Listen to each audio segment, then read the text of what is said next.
kabayan! Welcome po muli sa aking channel, Jovis Video, Pinay in Check!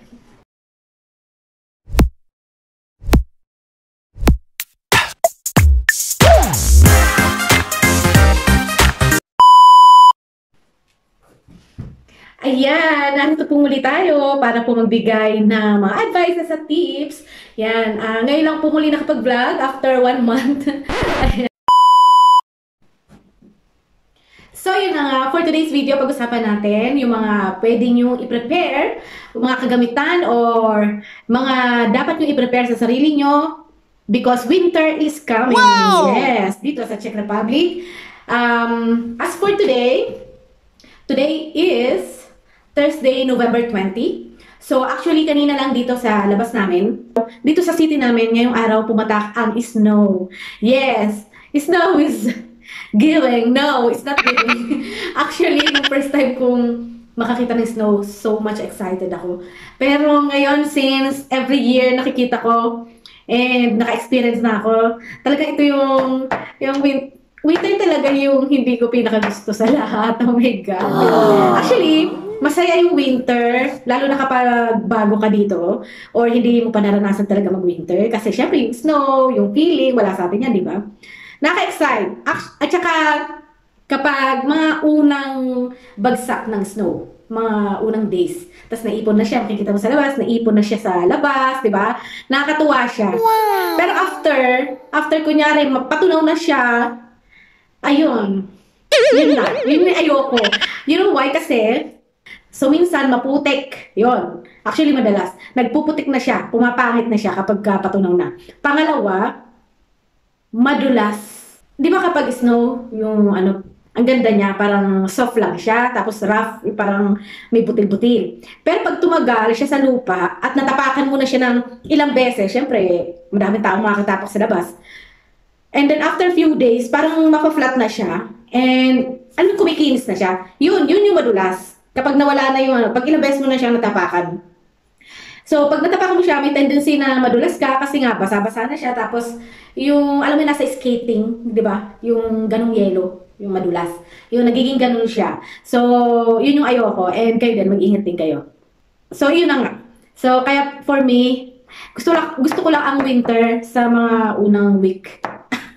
una to second week. Pero pag patunaw na yung ice, ayoko na. Actually, pero wala naman akong choice. So, kailangan talaga, sanayan lang and talagang kailangan harapin ko yan, yung mga ganyang season. Lalo na kung papasok ka sa trabaho from the morning, tulad ako, gumigising ako ng 5 o'clock and then babiyahe, pupunta sa work. Yun yung challenge sa akin. So, be ready po sa inyo, lalo na sa mga bago. Na kapag nag-snow na, may time na susugod kayo sa snow. Ayan, habang pumapatak yung snow, and then sugod kayo para marating yung work. Ganon, yung malamig. Tapos kailangan talagang dadaan kayo minsan matataas, hanggang na-experience ko rin yung hanggang binti na talaga, yung tuhod na, ganyan. Ganon kalalim. So, pero hindi naman siya every year may ganon. So, una, sa kasuotan, syempre, given na yan, talagang sa kasuotan, kailangan natin mag-prepare, maghanda. Ano yung mga kasuotan na dapat natin ihanda? So, ngayon, kanina kasi gininawa ko, so kaya ako nag-base nito. So, ayan, obvious naman sa kasuotan ko, yung pajama ko, na hindi ako giniginaw, di ba? So, yun. Kasi nga nag-snow kanina, 2 degrees ngayon, and yun nga, unang patak ng snow kanina. So, anyway, ito na nga, sa bahay, ayan, mga ganyan. Kailangan suotin, lalo na kapag talagang naglamig na. Ngayon, hindi pa masyado, okay pa yan. Pero, kung sa bahay, paghanda nyo po yung mga pajama nyo na medyo makakapal, maganda yung mga ganitong yari, tinan mo. Warm siya talaga. So, nabili ko siya sa Temu. Mura lang siya. Kasi, pag member ka naman ng Temu, maraming mga discount, yan. So, if gusto nyo, i-link ko na lang din sa baba. Ilagay ko sa baba para maka-order kayo. Marami pa silang mga ganyang style.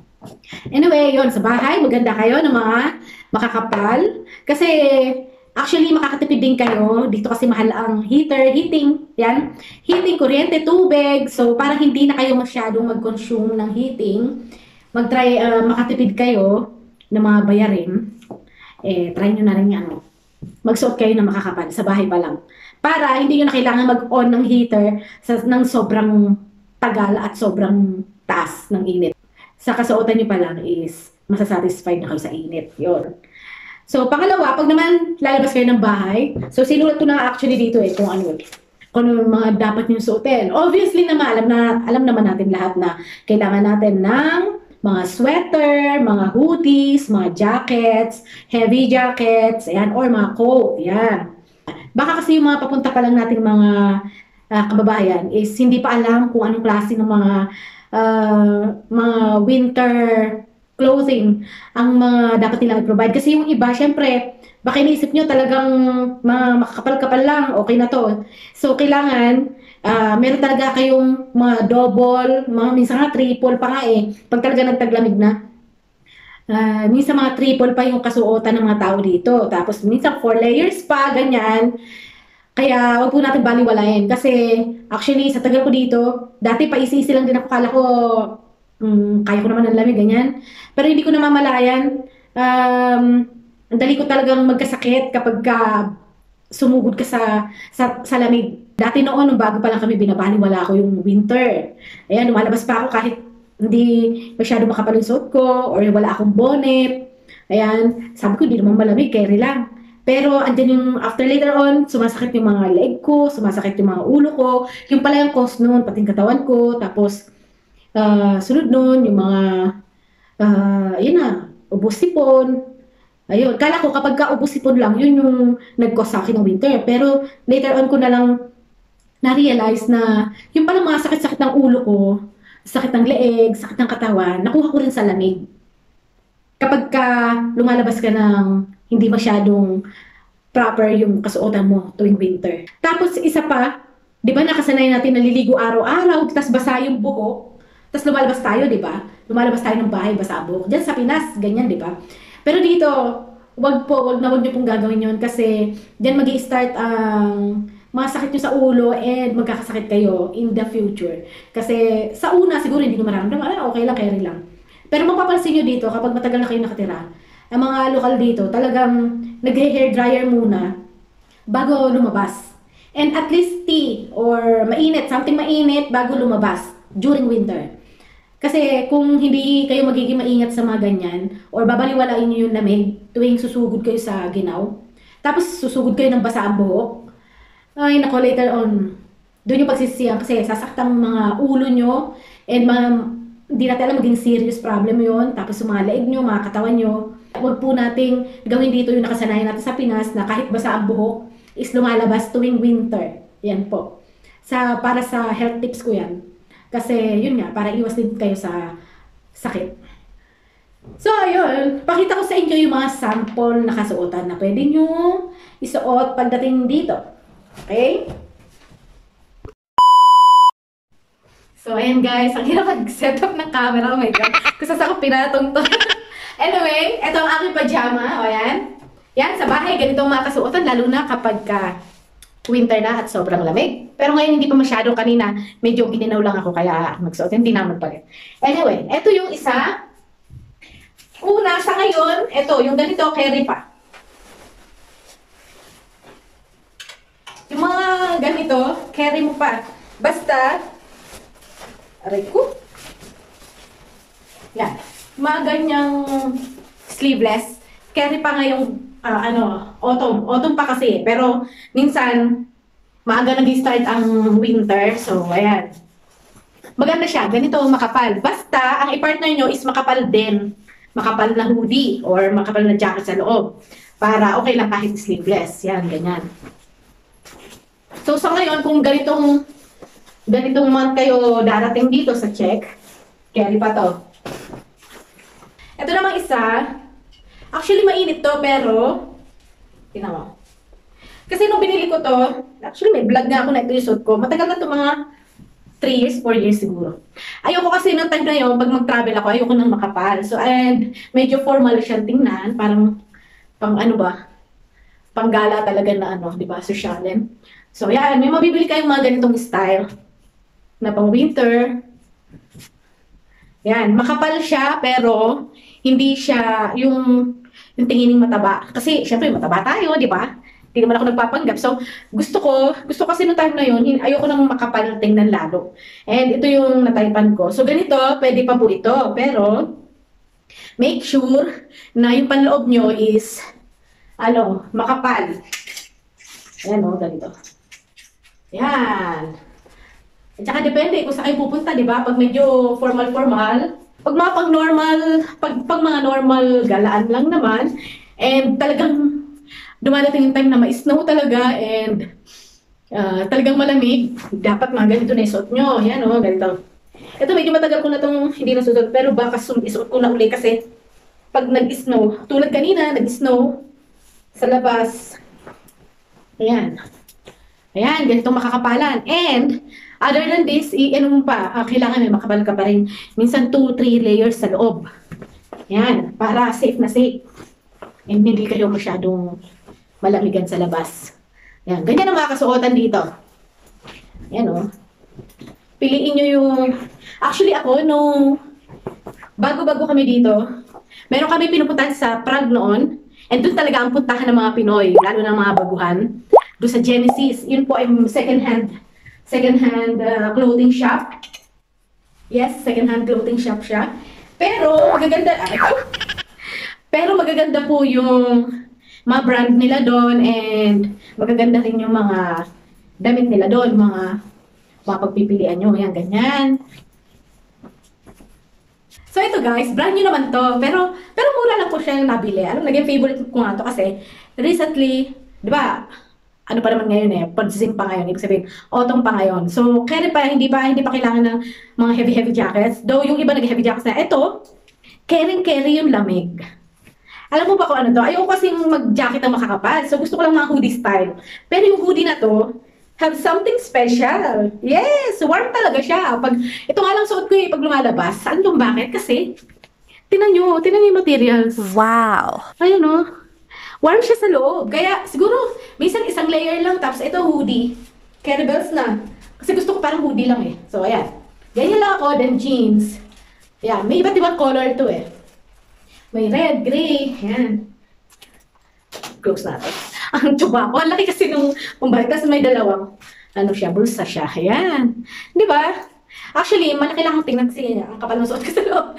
Pero, syempre, iba-iba naman tayong katawan. Mas maganda to sa inyo. Maganda nga siya actually. Parehasan nyo lang ng kung anong babagi sa inyo. And medyo malaki yung kinuha ko. Siguro, medium size yata to Tapos small lang pala yung dapat sa akin. Pero, hindi naman masama na medium. Kasi nga, magpapatong ka sa loob di ba? Para may allowance naman, hindi gano'n. Tingnan mo siya. Pakita ko sa inyo. Sa Timo ko lang din to nabili, guys. Mga kabayan, Timo ko lang din nabili. Actually, unisex siya. Tingnan mo. Diba? Tapos may dalawa. Ayun gamit ko ito kanina. Ay, may tissue pa. Ayan. Tapos, warm yung loob. Ayan. Naging seller na tayo. Ayun. So, ayun. So, ganun yung mga ganun yung mga kadamitan dito. Kasuotan pala. Ayan, mga kasuotan dito, ganun. So, paghandaan nyo po pag pupunta na kayo dito. And then, lipat tayo.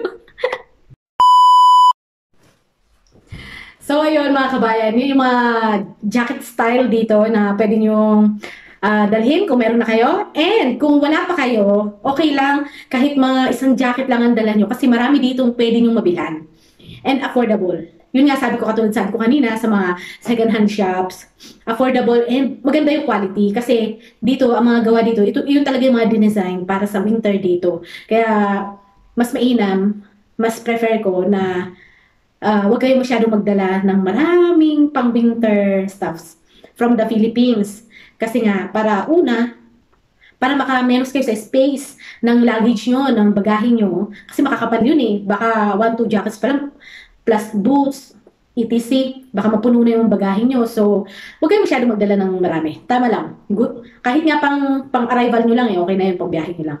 And, kasi pagdating dito, marami kayong pwedeng maging choices, and mas magaganda yung quality, and marami kayong pwedeng mabilhan. Yun nga, katulad ng mga sinabi ko kanina, ilagay ko na lang din yung link sa baba para mapuntahan nyo minsan. And mga affordable naman siya. Yan.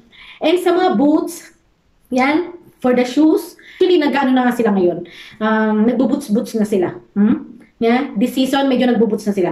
And piliin nyo yung warm sa loob. Merong boots na warm yung loob. Alam mo yun? And pinaka-importante, talaga dito every season nagpapalit sila ng shoes. Kasi yun talaga, pinaka-importante sa winter shoes. Yung swelas po sa ilalim. Kasi nga, nag-snow, so kailangan, pagpipili kayo ng shoes, yung hindi madulas. Kasi once na matapa kayo sa snow, sa ice, lalo na yung sinabi ko na natunaw na, madulas na yon and marami na aksidente. So, kailangan piliin nyo mabuti yung quality ng shoes, yung swelas ng shoes sa ilalim, yon para hindi po kayo iwas aksidente po sa winter at sa snow. Yan. And ano pa ba? Sa head naman, syempre bonnet, maraming klase ng bonnet, pero any bonnet, basta yung pang-warm. Yan. Bonnet, and may tinatawag silang ear muffs. Try ko maghanap ng picture, lagay ko dito. Yung ear muffs, kasi po, yung lamig pumapasok sa tenga natin. And doon po yung nagkukos sa sumasakit ulo natin dito. Ayan, papunta na yung lamig dyan. So, ayan. So, kailangan may ear muffs din po kayo. Kung wala naman, okay lang. Basta yung bonnet, sakupin yung tenga nyo. Ayan. So, yun po yung mga ginagamit na. Syempre, mga gloves. Maraming choices ng gloves dito. Maraming mabibilhan. So, yun. Kahit isang gloves lang ang dalhin nyo, kung talagang winter na kayo po kung talaga ang flight nyo is winter na talaga, kahit isang pares lang ng gloves ang dalhin nyo during biyahe lang. Kasi dito, pagdating dito, marami na kayo mabibilan and mas maganda pa yung quality. Kasi nga, syempre, yun. So, yung quality talagang mas pasok sa weather dito. So, ang winter dito nag-start or mararamdaman mo na mid-November, ganyan, to mid-March. Yan, ganyan.